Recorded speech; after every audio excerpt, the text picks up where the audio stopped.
গ্রাম police ভাই ও বোনেরা, আসসালামু আলাইকুম। ভিডিওটা আপনাদের জন্য গুরুত্বপূর্ণ, প্রত্যেকেই ভিডিওটা দেখবেন এবং আপনার মূল্যবান মতামত লিখে জানাবেন।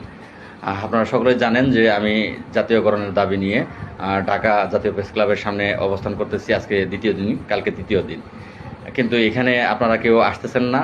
আপনাদের কি জাতীয়করণের প্রয়োজন নাই? যদি জাতীয়করণের প্রয়োজন না থাকে তাহলে আমি কালকের দিন এবং পরের দিন দেখব, তারপরের দিন চলে যাব।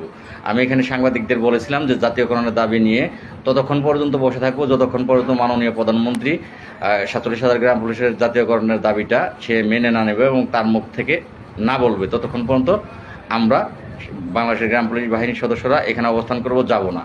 এটা সাংবাদিকদের আমি ব্রিফ দিয়েছিলাম। এখন প্রয়োজনে আমি কালকে যদি আপনারা না আসেন তাহলে আমি বুঝে নেব যে আসলে আপনাদের দরকার নেই। আমি বৃহস্পতিবার পর্যন্ত আপনাদের জন্য অপেক্ষা করব। এর মধ্যে যদি না আসেন তাহলে ভেবে নেব আসলে আপনাদের দরকার নেই, দরকারটা শুধু আমার একা। তো আমারও দরকার নেই। আমি বৃহস্পতিবার দিন দুপুর পর্যন্ত অপেক্ষা করার পরে যদি আপনারা না আসেন সাংবাদিক সম্মেলনের মাধ্যমে জানাবো যে জাতীয়করণ আমার প্রয়োজন নেই।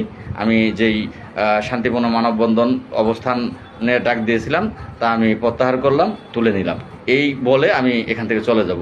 আশা করি যদি আমি চলে যাই, আমার চেয়ে ভালো কারা কারা আপনাদের জন্য কি করতেছে সেটা ইনশাল্লাহ আমিও তখন দেখব। আমি আর আপনাদের নিয়ে এর পরবর্তীতে কোনো পদক্ষেপ নেব না, কথা বলবো না। ধন্যবাদ।